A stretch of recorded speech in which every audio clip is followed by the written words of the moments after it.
جی محترم، آپ کو نے تو گلستان بستان پڑھی تھی، بڑے پیارے پیارے شعر پڑھے تھے، اور تھوڑا سا آج ہمیں بتائیں نا جی کوئی ایک شعر موجودہ حالات کے مطابق یا ویسے ہی جو معاملات بنے ہوئے ہیں جی۔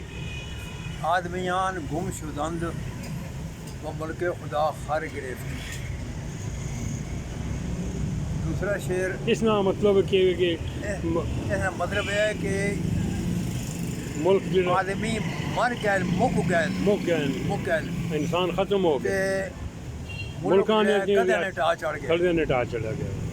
اچھا کوئی اور ایک شعر سناؤ جی۔ اس لئے نہیں، ویسے ایک اور غالب نا خامشی بے اس نے یا کسی اور نما جی چھوڑو، چھوڑ دو شاعرہ، چھوڑ دو۔ خامشی بے کے ضمیر درخیش، خامشی بے کے ضمیر درخیش، باقا سے گفتن کے مدو۔ اچھا، خاموشی اس سے کہیں بہتر ہے کہ آپ کسی سے بات کریں اور بات کرنے کے بعد یہ کہیں کہ آپ کسی کو نہ بتانا، آپ کسی کو نہ بتانا، آپ کسی کو نہ بتانا۔ لیکن ہوں تو محترم اس طریقے سے ہو گیا کہ کوئی معاشرے کے عجیب کی بے اتفاقی پیدا ہو گئی ہے، لوگ انا پرستی آ گئی ہے، اور ہر انسان بالادستی نہیں جنگ سے پی گئے، تمام گھراں چ خوشحالی آ گئی لیکن بالادستی نال آ کے گھراں نے ٹوٹے چاڑ دے، خاندگی حالات خراب ہو گئے، محبت کوئی نہیں رہی، نفرت بیچ گئی ہے۔ اس بارے سے تساں تھوڑے اظہار خیال کر چھوڑو۔ مولانا ابو الحسن لدھوی رحمۃ اللہ علیہ نے 3 کتاباں، ٹھیک ہے، یہ غالباً ایک ہی موضوع تے نو مغرب تے مشرق نہیں جنگ، یہ مطالعہ کرو۔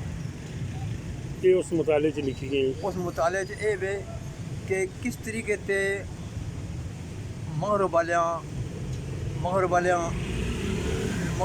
چھائے نو مسلمانوں نے وہ تو چیز اصل سامنے نظر آ گئی جی کہ زمانے سے وہ تو زیرک بین لوگ ہیں جنہیں پہلے کتاباں لکھے، لیکن آج mobile, T V, satellite technology, ایک دن انہوں نے نیٹ بند کیا، ساری دنیا نے یتیم کر کے رکھ چھوڑے۔ کوئی شک نہیں، بالکل حقیقت تو انہوں نے اس طریقے سے آخیا کہ جڑا جنگ لڑنے والے جڑے نو وہ بعد نے اندر جس ویلے انہوں نے سربراہ نے وجہ تو مطلب کہ لڑے نو سرکردگی دے اتوں لڑے نو تے انہوں نے جس کرتوت ویکھے نے انہیں آخیا کہ یہ جنگ نہ ہی کدے کرایا تو بہتر ہے، نہ ہی کرنا۔